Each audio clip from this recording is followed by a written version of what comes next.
is a show that was inspired always, as always, by the work that I do here at the Psychological Healing Center.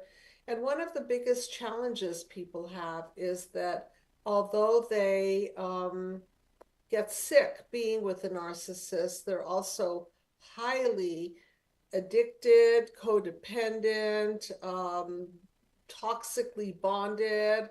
A lot of this phraseology, I think some of you are familiar with. Point being is that uh, there's a love addiction going on, and it's really, really difficult for people to get out of it. So I decided to call the show, as you could see.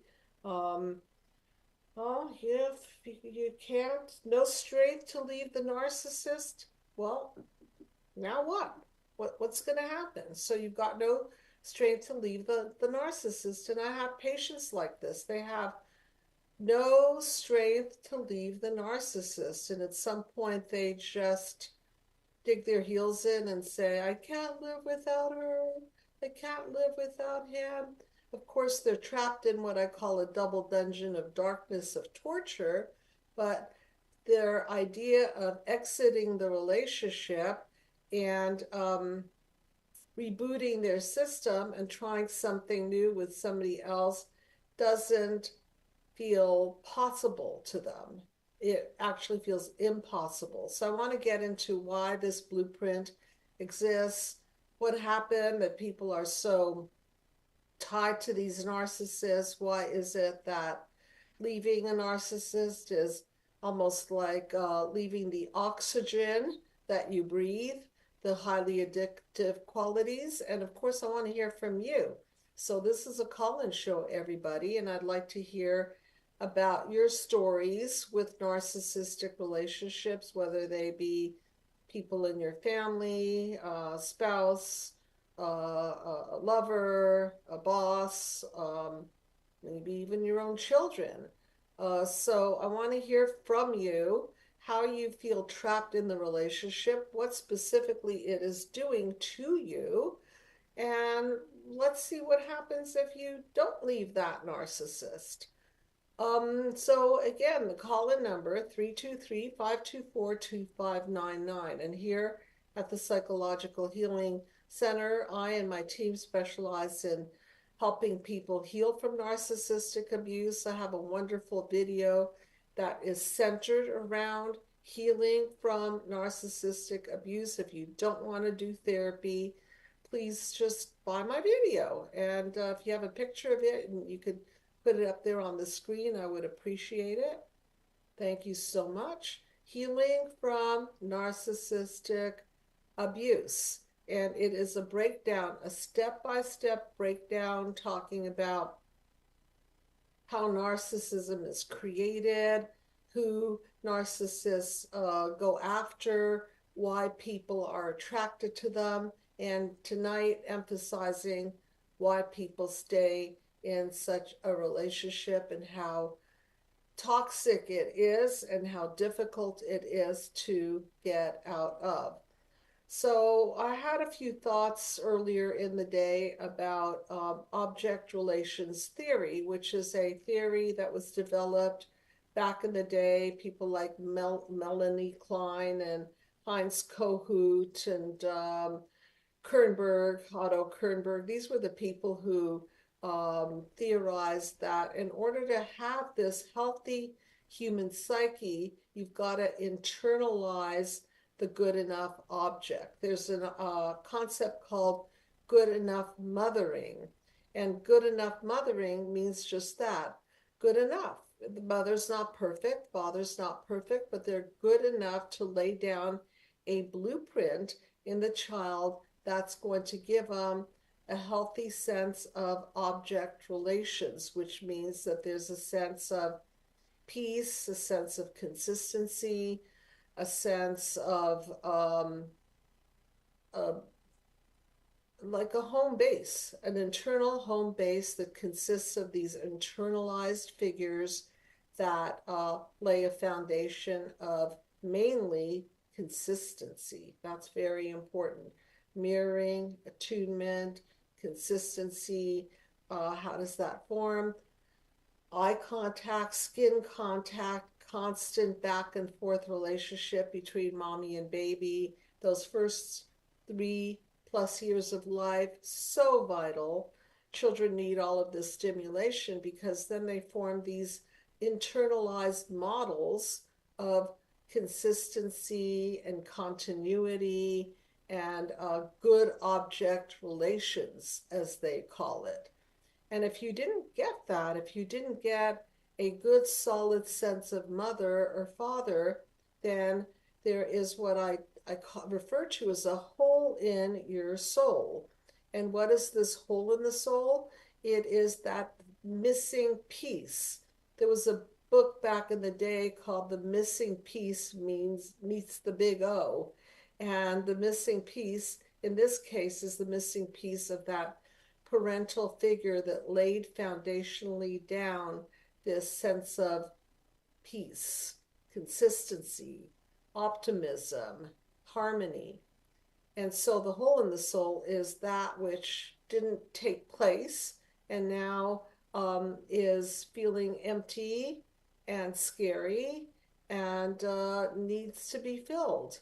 And so what happens, unfortunately, is that when things are not complete, going back to why I call the show Dr. Judy WTF, it's sort of a play on Freud, what the Freud, because we repeat, remember Freudian repetition principle?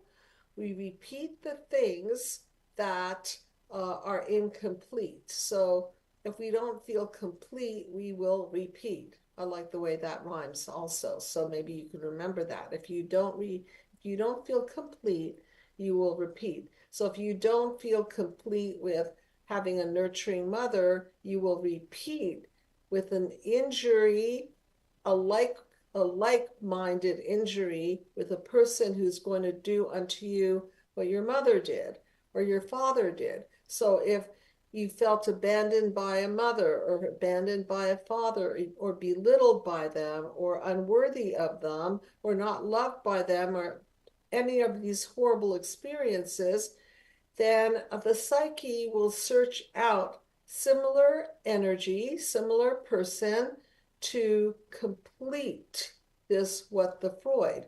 So it's not like you complete it with a loving person who then heals you. That doesn't always happen. It could, but not usually. Usually you seek out the person that's going to re-injure you in the same way.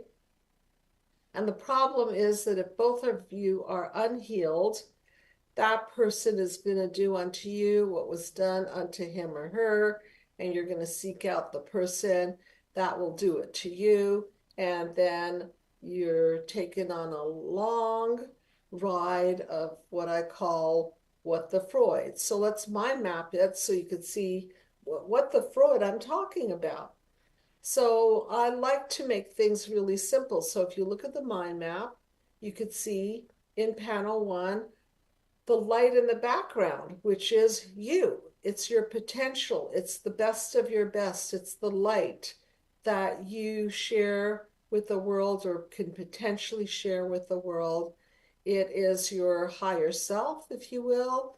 It's what Abraham Maslow calls the self-actualized piece of us. It is what I refer to in my book, Be the Cause, Healing Human Disconnect, as the big I, the mature, developed big I. What happens to the big I is that it becomes overshadowed by these childhood wounds. So you can see all those little black spots that represent neglect and abuse. So what kind of abuse? Well, I refer to all kinds of abuse: emotional abuse, physical abuse, sexual abuse, control, smothering, all kinds of abuse that leave the person or the child compromised. Another form of abuse is everything that wasn't done for you. So there's the neglects, not having enough eye contact, not having enough soothing, not having enough attention, not having enough. So there are active abuses, and then there are what I call acts of omission. So the commission is what's done to you. And then the omission is what was not done for you. So at the end of the day, this blueprint is being laid down. So if you look at panel number 2, you could see that panel number 2 represents reactions to the wound. So yes, we react to the wound when we're not treated properly, when we've been hurt and neglected and abused, we feel emotionally bruised and we crack up. You could see panel 2 as a metaphor for cracking up. So our brain doesn't connect, it becomes discombobulated, it becomes disconnected, and it cannot function properly. You could see the colors that I use in panel 2, the red, the irritation, the fragmented glass that represents the fragmented psyche. And so that if you don't have a mother or a father, that holding environment, you crack up. You just cannot self-regulate. You cannot calm down what is referred to the amygdala, the emotional part of the brain. And so that lays a bad foundation of panel 3. I'm going through my mind map. Panel 3, negative core beliefs. So now we've got the wounds that create reactions, which create horrible encodings like I'm not good enough, I'm not lovable, I'll never be important, I'm a loser, and so on and so forth. And so that toxicity is the blueprint that you replicate. And if you look at panel number 2, you could see that the DNA strand represents who you pair up with. So if you're pairing up with somebody that's going to build your toxicity, if you can go to panel number 3, I wanted to just make a couple of other points. Thanks so much. So you could see the toxicity in the background, all of that haze, let's call it the psychological poison, if you will. And then you could see the bonds along the DNA strand. You could see people on the DNA strand. If you look carefully, you could see the little people hanging around and sitting around and walking around. And those little people represent our children or our childhood, if you will. And if those bonds are not solid, and if we're in a toxic environment, then we will set a low bar for ourselves and we will attract low bar partners that bring more toxicity into the relationship. And you could see the haze in the background is a metaphor for not breathing in fresh air, nothing's generating, it's going stale, it's poisonous. And then what happens is that this system, so to speak, will and cannot, it cannot sustain. So it falls apart in panel 4. So panel 4 is the chaos that results from the system gone wrong.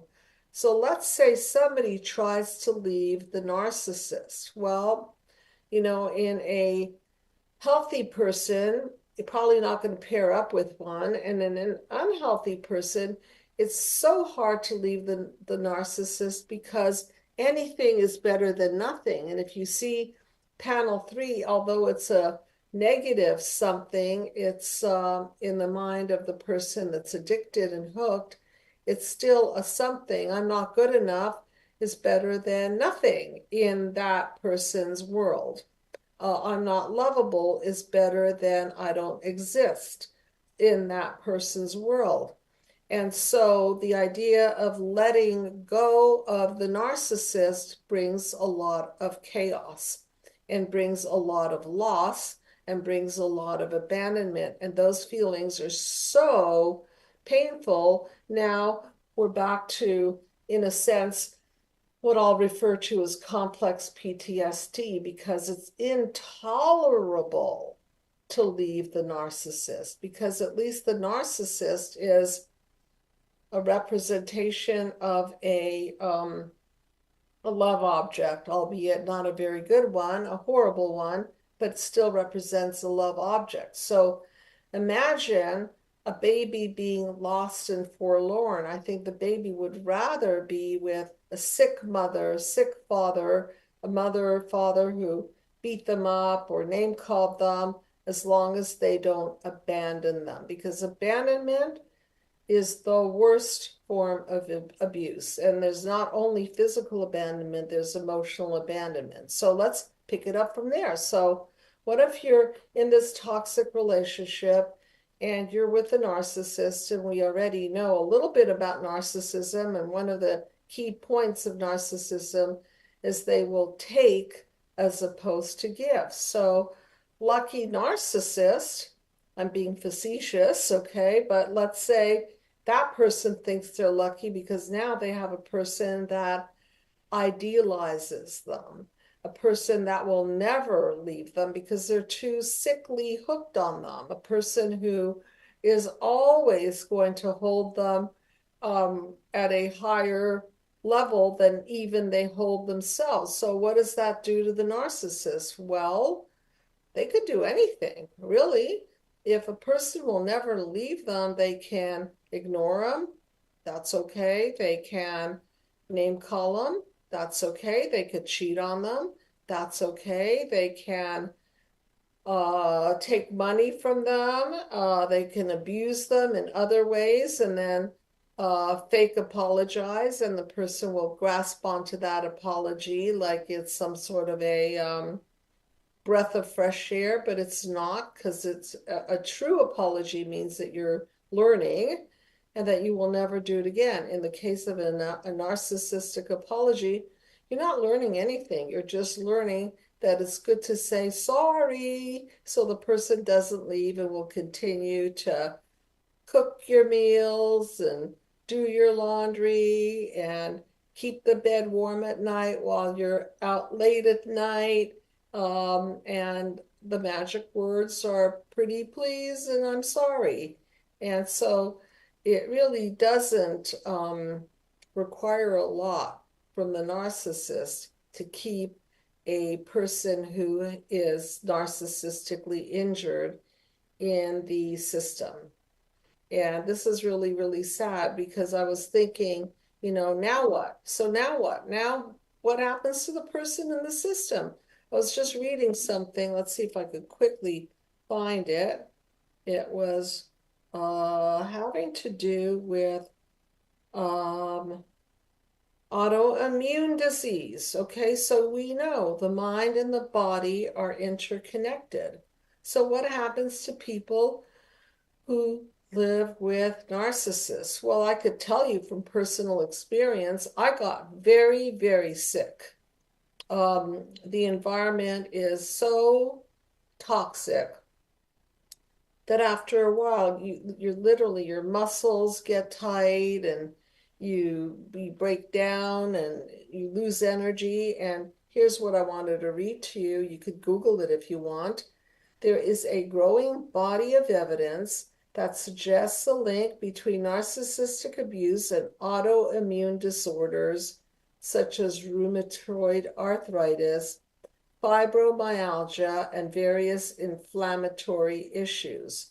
Makes perfect sense because if you're not connected to somebody, or if you're connected to somebody who's not connected to you and has no empathy, no matter how much you reach and love and spill your heart, mind, body, and soul to them, there's no connection. And as you spill this so-called love to them, you get more and more inflamed because it takes more and more of your energy to put it out to these people. And guess what you get in return? Nothing, or worse, a lot worse. The onset of these physical ailments often correlates with the traumatic experience of narcissistic abuse. So now I hope you understand that this narcissistic abuse starts at the causal level, mommy dearest, daddy dearest, your blueprint, and then gets replicated in relationships. And the reason you can't leave these relationships is because your self-esteem is low, your energy is low, Now you're sick. It's the only love you know. You're addicted. And then I'm going to bring another element in, which is intermittent or partial reinforcement. I've done YouTubes on this. I called one of them Molecules of Love. You should check it out. And molecules of love simply means that the narcissist can dole out molecules, literally molecules of love to keep you stuck. I remember back in the day, back in my psychology course at UCLA, we were studying intermittent reinforcement and rat schedule. And so we'd have these rats pressing on these little levers, and they would press and press and press. And then if you shut the system down, eventually what they will do is press harder to see if a food pellet would fall out. Sorry, I forgot to tell you that every time they pressed, they got a food pellet. And then when the experimenter shut down the food lever and made sure no food came out of it, the rats would busily press harder and harder and harder. Nothing would come out. And then eventually they would walk away.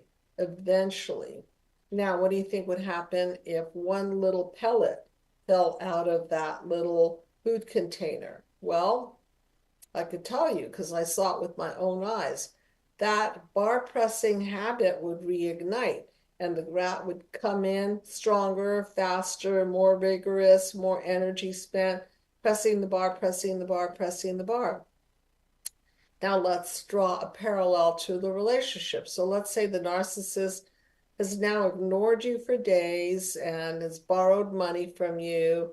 Maybe let's just put a number on it. Let's say that they borrowed a couple of $1,000s from you and they promised to pay it back, but you're not seeing the money. And then finally you break down and you cry and you tell them that you need the money back. I'll be ready for question. I just want to finish the point. So, and then they say, okay. And then they reach into their wallet and they pull out $100 bill. And in your mind, it's like, thank you so much. That's so nice of you. When will the rest be coming? Oh, shut up. Be happy. Okay. So really, what happens, you're stuck in the system and you get really, really weak. And then even that $100, which is like, just a morsel of the money, keeps you going, thinking that they'll eventually give you the money back, they'll eventually be honest, and so on. So yeah, what is the question, please? Okay, so please give us a call at 323-524-2599. We'd love to hear from you, but the question is, and I think a lot of people may be going through this, how can someone strengthen their support system if the narcissist isolates them from friends and family and they don't have enough money to do therapy? That is a great point. So number one, call me because I can give you guys a discount on the Healing from Narcissistic Abuse video. Watch the video. If you can't afford therapy, I think it's the cheapest way to do it. Okay? Psychoeducate yourself. And I was thinking about what's the solution to all this? And yes, they do isolate you from your friends and family because they don't want their friends and family influencing you to leave. Then they'll lose their supply. So the best tactic for them is just to cut you off, demean, destroy your family so they don't want to be around you eventually. You don't take the communication. They devalue them so that you buy into their idea that your family doesn't really care about you. And sometimes that's actually the case, or they'll especially isolate you from friends that are trying to help you to escape the system. And so that's how they beat you down and keep you stuck. So let's go to the part where, okay, so there's panel number 5. Let's go to panel number 5. And then I'll answer the question more thoroughly, like what to do. That's what this video is about. So now what? Okay, so now you're in panel number 5. You're stuck. You see little orbits of stuckedness. So now you're narcissistic person is drawing a wall around him or herself. The person is not connecting, they're isolating, they're passive aggressive, they're floating away. And you, as a person who needs connection and is starving for connection, cannot stand it, cannot stand this isolation. So their defense mechanism may be to pull away, and then your counter defense is to be clingy and in their mind obnoxious, and in their mind overly dependent and pitiful and weak. And so what will eventually happen is panel number 6. See panel number 6? Break down. And when people break down in these systems, they don't get better, they just break down. And then they get sicker, fibromyalgia, and all these autoimmune diseases show up, or they get so weak that they just, sleep a lot, or they run to doctors for their migraine headaches or massages and so forth. So they're on the path of implosion, you see? So they're not necessarily exploding, they're imploding, and they cannot express themselves because they're told to shut up. They're told that they're too much of a burden. Their problems are minimized. Their problems are ignored, and they're told that they're not seeing things straight. So they're being gaslit and all the other things that I mentioned. So where's the person to go? So they implode. So now we've got a situation, right, where you're stuck in the system.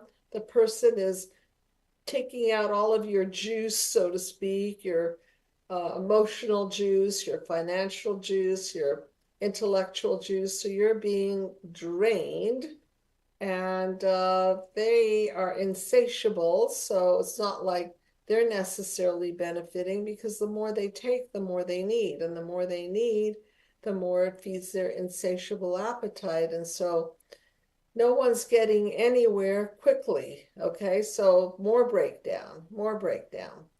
And so what's the solution here? I love the question. What if you have no money, you're stuck in one of these things? Well, my suggestion is to listen to these YouTubes if you have absolutely no money. There's a lot of information. You could do it hopefully secretly. And the key is you've got to shift the scale to critical mass. Let me explain what I mean by that. So I'm on panel 7 now. Let's jump to panel number 7.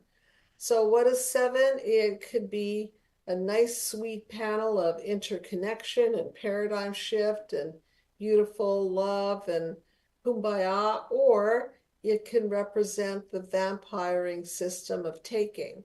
So in one situation, when you're with the right partner and you're the right partner, meaning two healthy people, 1 + 1 is greater than 2, and there is light. When you're with the wrong partner, 1 + 1 is -2, and there will be no light in the center of the relationship. And so what happens when you're with a person where there's just no light?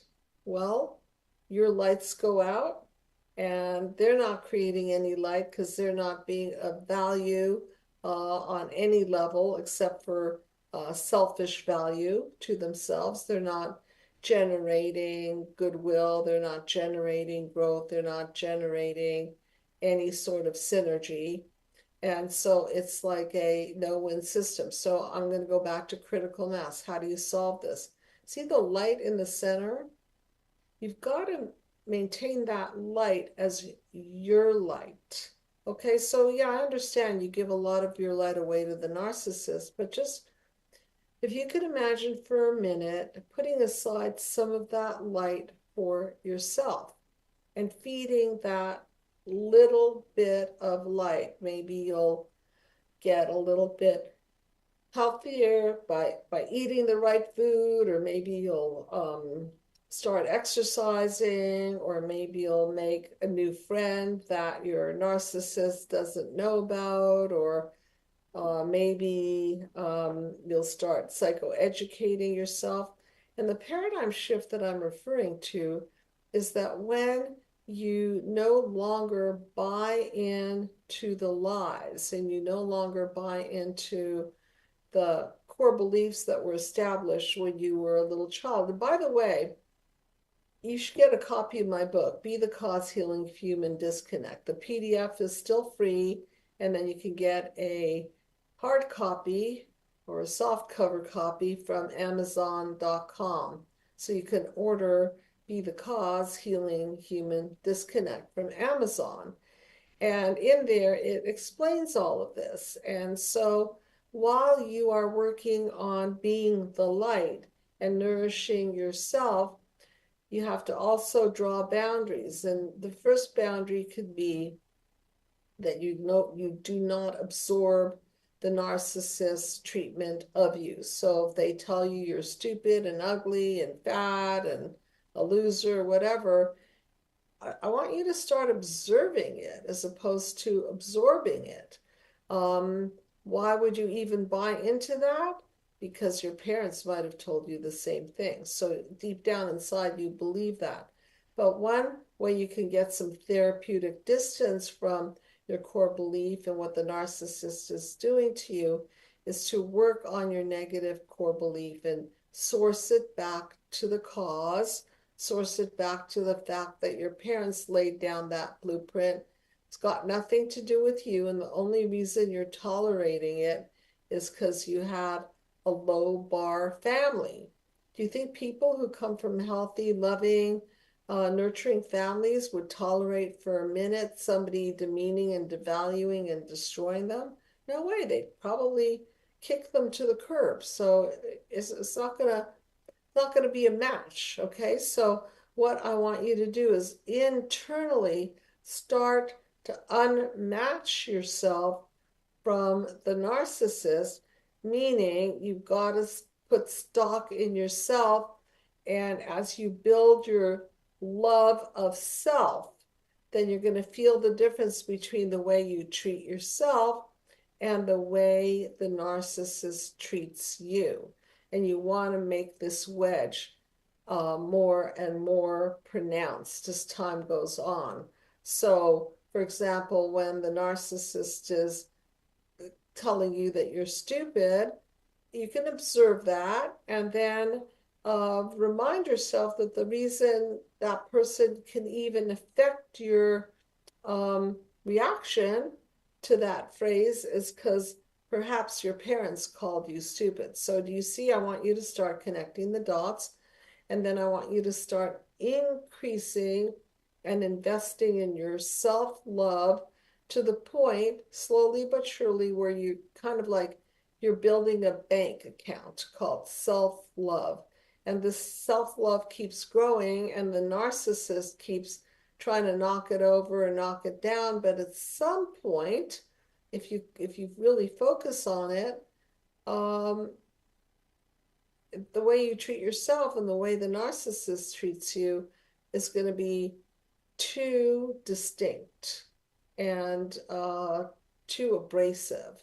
And so if you don't buy in, then you have no reason to be there. If you don't have a what the Freud going on, meaning if you don't need the narcissist to take you on another dysfunctional dance of repeating the past, that's when you won't have to be there anymore, because you will never complete your childhood pain through a narcissist. You will only replicate it.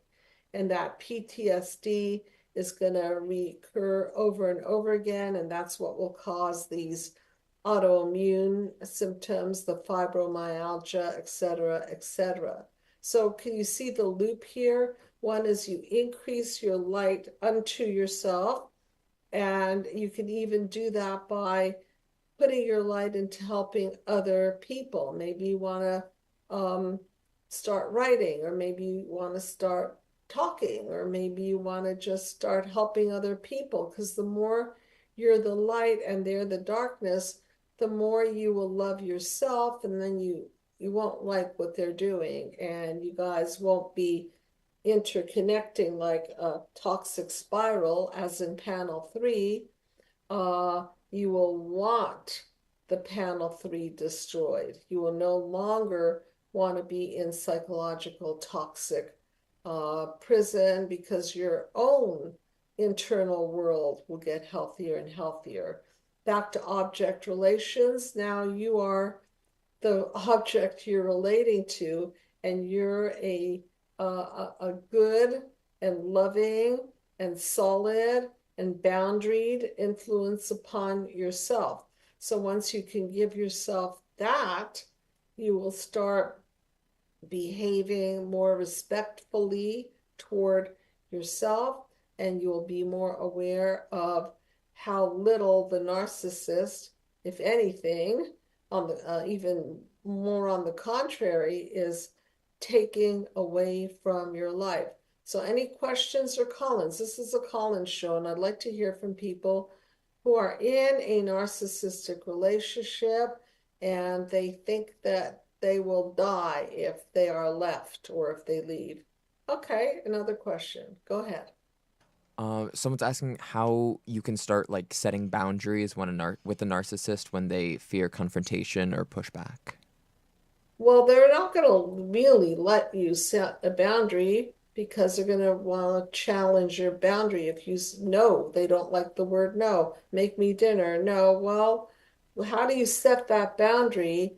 That's a tough one. Thanks for the question. It's a tough one. How do you set a boundary with somebody who is a narcissist? I guess the only thing you can do is set that boundary within yourself, and start talking to yourself more like, oh my God, this is so ridiculous that I'm jumping every time he or she says how high. Oh my God, I don't like the way that sounded or felt. Oh my God. And then eventually, once you get leverage over it and you decided, this is not for me, I'm paying too high a price for it. That's when the magic happens, where you have a shot at saying, I'm no longer attracted to you. I'm no longer in your mind. You don't have to tell the narcissist, because they're going to go ballistic on you. What? You're not attracted? Yeah.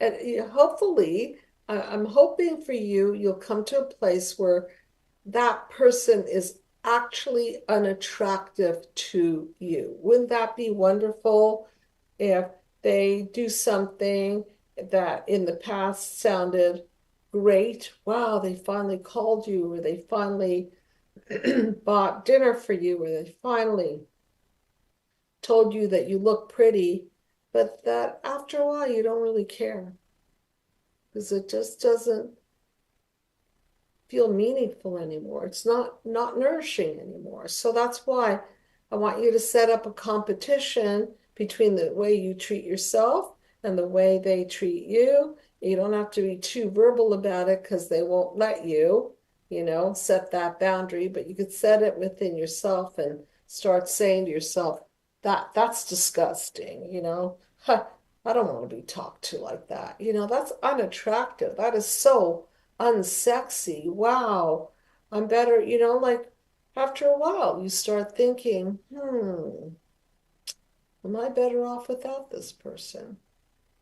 Okay, and if you're stuck in there, like the frog in the boiling water, right? Slowly, slowly, the temperature goes up and the frog doesn't even know it's being boiled. And like you're getting some goodies out of it. Maybe the narcissist is charming or beautiful or rich or seemingly self-confident. Maybe that person has a hold of your bank account, or maybe you're sexually so drawn to that person you can't see yourself sleeping with anybody else. So these are the addictive points, right? So that's why it's so interesting that people go into these situations without doing the work, without doing the childhood work. Because if they did the childhood work, they wouldn't even be attracted to that person. So I hope that answers the question. And the beautiful key to all of this is I think it's self-love, and I think it is important to start changing your taste buds. Whereas they may sound sexy and smart and I don't know, charming to you. After a while, I want that charm to start leaking out. And so, how do you finally let this whole thing go? Is you kind of like let it rot, really. You know, that you want to come to a place where you're not hoping that they'll call you or wishing that they'll do something for you, that you see them literally with new eyes. Your lens of perception heals and you see them as jerks. You see them as weak. You see them as mean. You see them as childlike. You see them as highly immature. You see them as selfish. And that's what I want you to see. And that's what will help you out of this toxic bond, is instead of seeing them as special and seeing them as your answer to being loved and nurtured and not abandoned, you start seeing them as miserable, selfish, narcissistic, evil people as they are. And that reality check can start working on you. Any other comments or questions in the chat room? Well, we have a lot of comments, people talking about their personal life. Go ahead and click back there. So we do have one that says, what do you think about people that make fun of you and speak about your personal conversations to others? Is that considered narcissistic or just gossip? Well, that's a good question. I think there's more to narcissism than just, people like to gossip. Sometimes people gossip because they don't think that they could approach the person that hurt them directly, and sometimes they can't. And sometimes they're just venting the pain. And sometimes if they try venting the pain to the person that caused the pain, they're not going to get satisfactory closure or healing or anything. I think that people do tend to vent, and I think the difference is that when you stay with what hurt you, I think it's more authentic, if you will. Like, oh, I didn't like when, state the facts. Like, oh, when Mary said that really felt very painful. I'm not sure I regard that as gossip. You're just saying that it felt really bad. Gossip might have another level to it where you're trying to demean and destroy and devalue the person because you feel hurt by them. But if you're simply talking about what somebody said or did to you as mean or hurtful, maybe you're just venting. It doesn't necessarily mean that you're a narcissist. On the other hand, when you feel that people are acting like flying monkeys and trying to destroy your reputation, unfairly so, that's another layer. I think that would fall more into, wow, that's a person who's so narcissistic that they're trying to get an army of flying monkeys together to build a team against you. And that might be something to look at as narcissistic. Any other questions or comments in the chat room? Would anybody like to call in? I think we have a few more minutes left. We did have somebody from Denver, Colorado call in, but they hung up. So please give us a call back, 323-524-2599. And so there is another question, and it says, what strategies can be used to rebuild self-esteem? Again, if you can't afford therapy. Education. Read my book, Be the Cause Healing Human Disconnect. get the video. And if you can't really afford the full fee for it, talk to me about it and we'll figure it out. Psychoeducation. You can't expect to evolve if you're going to stay in the dark. You can't expect to get out of the double dungeon of darkness unless you're seeking the light, just like anything else. How do you escape if you're not seeking a better way? So if you're just in there and you're stuck, that's not seeking, that's just being stuck. So don't expect to be unstuck if you're not seeking to go toward the light. Any other comments or questions? We have another question. Someone's asking how they can strengthen their support system if they've had a narcissist in their life and that person has pushed them away from their family or the other people that they love. How can they start to reconnect? Restart those connections. I think by joining groups that are supportive of healing from narcissistic abuse, they have groups like that.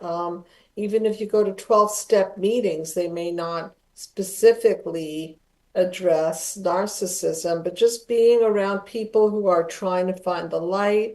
And I think at that point you have to kind of be secretive about it because the narcissist doesn't want to know that you're growing. So please don't advertise that you're growing.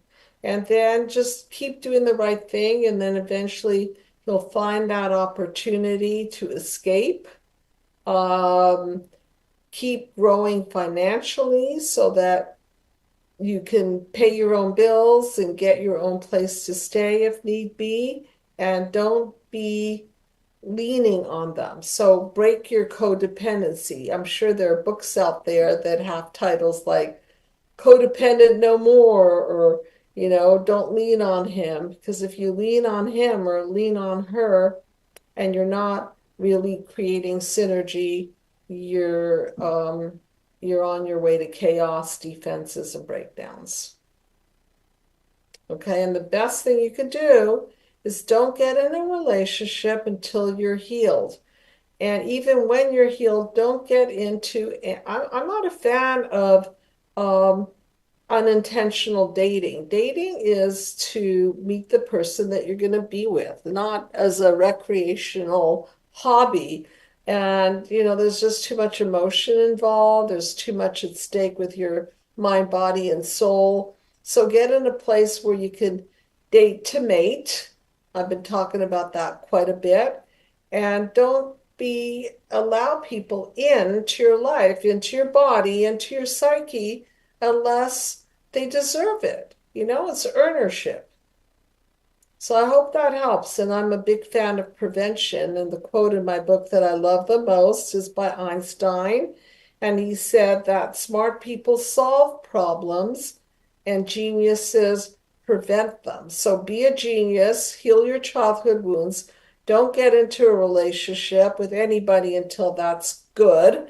And if you are in one, build your self-love, build an outside support system, keep seeking the light until the darkness is disgusting to you. So with that said, please feel free to reach out and ask questions. And thank you very much, everyone, for tuning in. Good night, everyone.